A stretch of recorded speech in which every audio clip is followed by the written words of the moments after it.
Oh, hello. Welcome to today's video, when we're going to be talking about the brand new Kill Team starter set that's been revealed today over on Warhammer Community, with brand new Death Guard Kill Team and rules speculation. Oh yeah, oh yes, strap in, it's going to be a long one. So, wow, we're getting a starter set. We're getting a starter set. So, returning heroes. So I'm going to read first of all from Warcom. The deadly new edition of Kill Team dropped into stores, homes and gaming clubs last weekend, and skirmish combat in the 41st millennium will never be the same. The Kill Team Hivestorm launch box is packed with everything you need to play balanced competitive operations, a brilliant choice for veteran commanders. But for those just starting down the path of Kill Team, there's a starter set coming to teach you your conceal orders from your attack ops. This package contains 14 push-fit miniatures in 2 teams. The proud Space Marines of the Angels of Death facing down the degenerate heretics of the Plague Marines. Yes, this means there'll be rules for Plague Marine Kill Teams appearing on Warhammer Community and in the Kill Team app in the coming weeks. Both sets have been hard to come by in recent years, having been released as 2 separate generations of the Warhammer Heroes Blind Box series, but they return to the range with an uncomfortably wet bang. And even though they're both designed to be easy for newcomers to play, they're strong teams who are perfectly capable of tussling with any of the other factions in the game. So, 2 elite teams. Angels of Death are already a thing, right? But now you've got another way of getting the Strike Force Justian models that you want for your Angels of Death team. So that's to say that Captain, the Sniper, and the Heavy Bolter principally, but also you get some unique sculpts for the other fellows, right? And alongside them, we're finally getting a Plague Marine team. Oh yeah, oh yes, oh yes. I'm so pleased. So a lot of people have been asking for a way to buy Strike Force Justian for the Angels of Death, which is fine, but yeah, all the Death Guard. I mean, I actually already have these, like, here's my, to my eternal shame, not painted, here's my Sorcerer fellow. Oh yeah, I'm really looking forward to. These are definitely going to be the next Kill Team I paint after I finish my Brood Brothers for sure.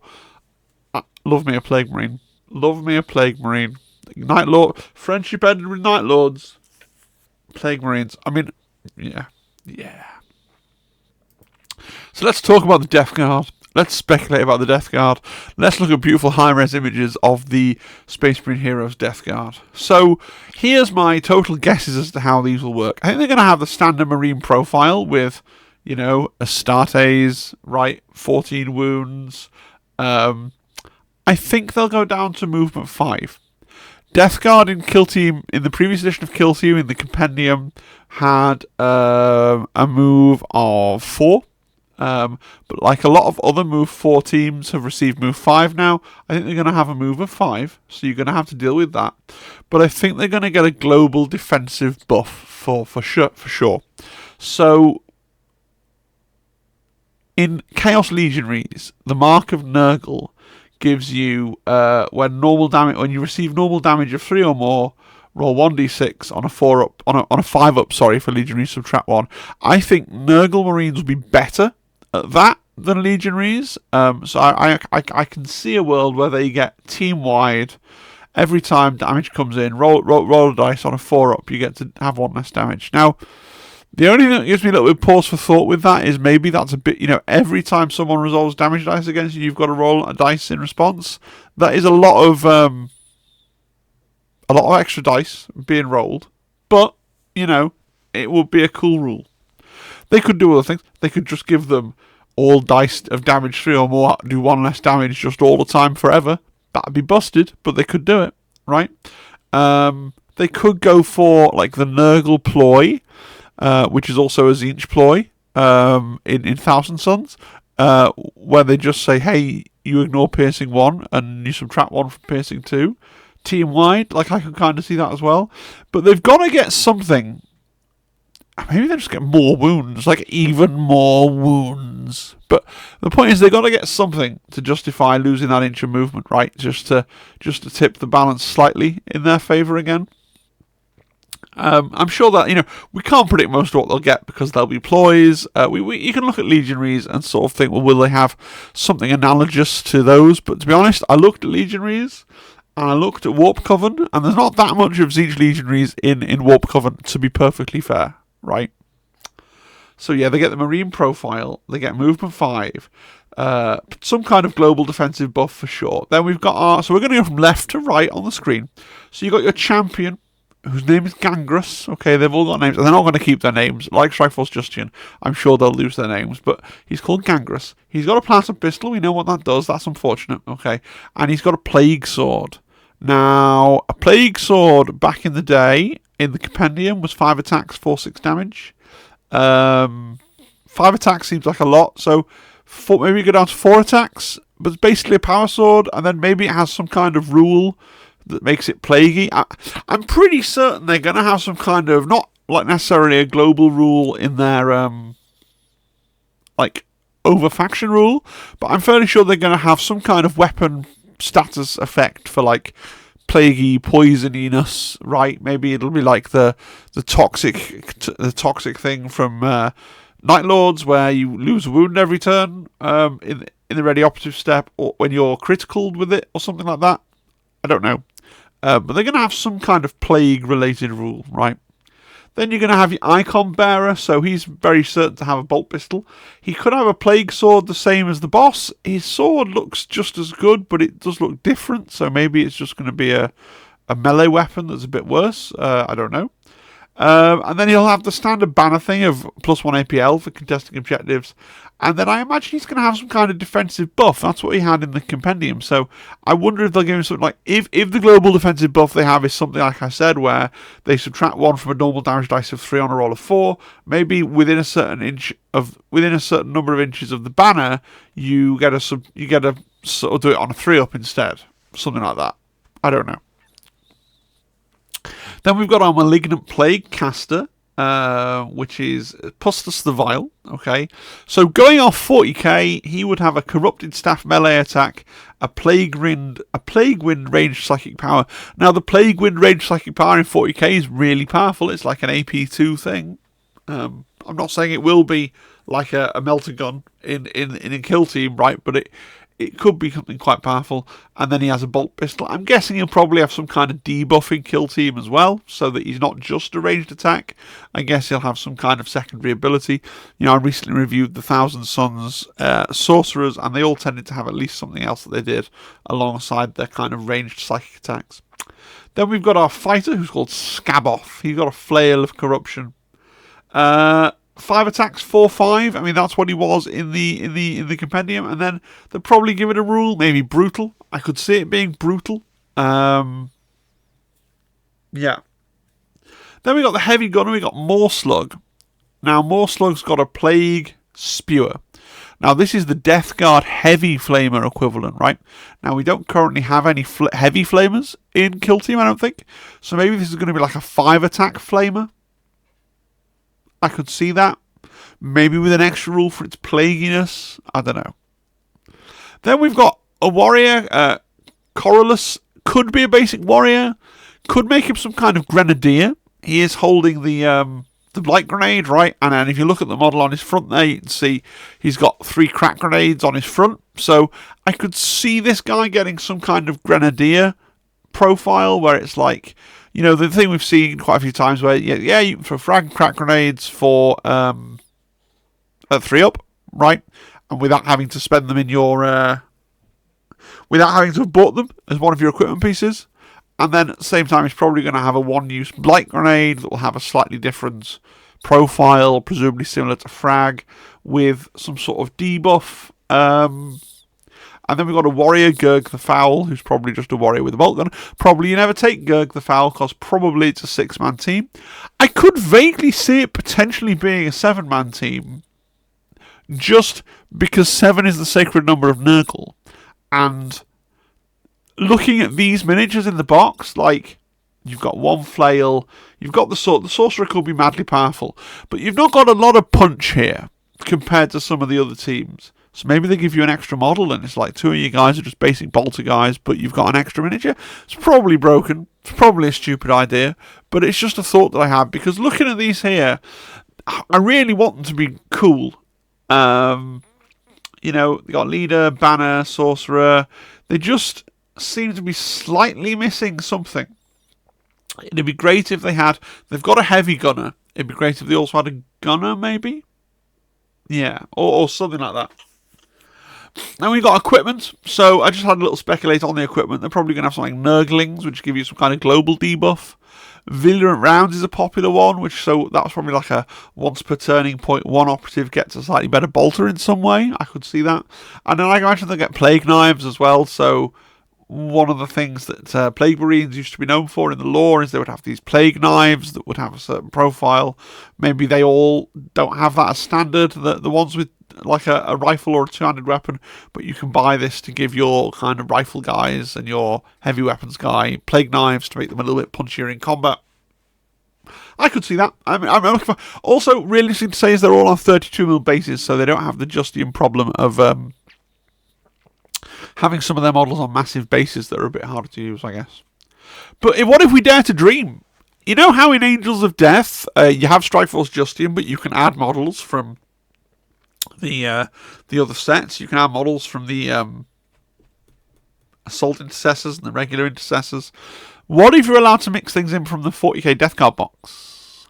Because that'll give you a few other options. So in the 40k Death Guard box, you've got the Plague Belcher, which is like the regular Plague Marine Flamer, right? So like a step down from the Plague Spewer. You've also got the Melter Gun and the Plasma Gun, like the standard Imperial Melter Gun and Plasma Gun. You've got a Heavy Gunner option that's found in there, which is the Blight Launcher, which is like a Blight Grenade Launcher, essentially. And then you've also got some other options for the Fighter. You've got a Great Plague Cleaver and a Bubotic Axe in there as well. So it would be cool if you could mix those guys in. Part of me kind of hopes not, in a weird sort of way. Because using a Melter Gunner would be deeply boring. Like if you get this thing and it's like, cool, well in that case I'm definitely using a Melter Gun, which would be technically the best ploy. Like, I want the best weapons to be like the Blight Launcher and the Plague Spewer, or at least the Plague, like the ones that are cool and interesting, and I can just see that if they mix in these other weapons, it'll be like, okay, time to take my Melter Gun, because that's what the rules of the game are. I actually used to play, had Compendium Death Guard, so I've got some Death Guard here, so like there's my, you can barely see, but there's my Blight Launcher fellow. I should have put some pictures on the slide. And so when I'm painting the new ones, I'm interested to know whether I'm going to have to try and match them to my existing Death Guard, or whether I can do better in some way. Like, the Death Guard were cool, they were a bit experimental, they were actually a really quick paint job, because it's like immaculate white armour, and then a lot of weathering sort of techniques, and, you know, like streaking grime and other stuff like that. I don't know whether I could do better on these again if I did some more research and tried really hard to do them that way. But then again, I do like the way they turned out. They didn't win any prizes, but of course none of my stuff ever did. So you may as well just paint things the way you think it looks cool. And Nurgle stuff's really fun to paint. What's challenging with them is you spend a lot of time getting the white armor like precisely right how you want it, and then you basically ruin it. But I think that's what you have to do to get the best look with them. So, be interesting. Although if they don't mix them in, I'm noticing here that I don't have a Melter Gunner. I never built a Melter Gunner for my Compendium Death Guard. I appear to have a boss with a Power Fist and a sword. I appear to have a Plasma Gun and a Blight Launcher and some dudes with bolters and an Icon Bearer and a guy with a scythe that I guess was being a Bubotic Axe or a Great Plague Cleaver. And a guy with 2 swords. So, yeah, interesting times ahead. We'll see what they do. I can't wait for the rules for the Plague Marines to come out. So, let's look at this graphic. I've shown this graphic before. Now, this is my kind of take on, I think they should have a team for every 40k Codex. So this spins us forward, this graphic spins us forward to this time next year. And we can see which codexes won't be represented. So we've got Tyranids, The Adeptus Mechanicus, of course, do currently have a team, but it's slated to leave. It's slated to become declassified. We've got the Custodes. The Sisters, of course, currently have novitiates, but they're slated to become declassified. The Grey Knights, the Thousand Sons, of course, have Warp Coven, but they're slated to become declassified. Demons and World Eaters. So we've been able to fill in the Orcs with the Wrecker Crew and the Death Guard with the Plague Marines. So we know we're getting 2 more boxes this season. I'd love to see them smash out some more of these. I would love, just off the top of my head, like a Sisters versus Thousand Sons box would be really cool. And then, heck, just do Grey Knights versus World Eaters. I know that's 2 kind of similar boxes, but like I think that'd be really cool. But yeah, just thought that's interesting to look at. I don't know if Games Workshop care. Like, I think some races they've decided they're not doing, like Tyranids and Custodes, they've decided they don't fit in Kill Team. But I think it'd be really cool to see most of these represented. I think Demons is probably going to disappear as well, just because it's going to disappear in 40k potentially. But I thought that was interesting. Anyway, back to the Kill Team starter set. We've got to talk about this. So we're also getting MDF Terrain, which is super interesting. So Games Workshop has never done MDF Terrain before. They did Card Terrain a long time ago. So this set is fantastic for another reason, the all-new terrain. If it looks oddly wooden, that's because it is. The Kill Team starter set comes with easy assembly printed MDF terrain that slots together in seconds, so you can get right to your first games without needing to paint loads of plastic walls and ruins. Not only does it build up and set up easily, but it also packs down as flat as a board, making it the most portable and convenient terrain since those little folding cardboard walls that serious Warhammer veterans may remember from the second edition of Warhammer 40,000. I do remember those. I am old. It's a genuinely exciting prospect for those of us who want to quickly pop a game out of our pockets at lunchtime, a common occurrence in the Warhammer community office. Could I play Kill Team?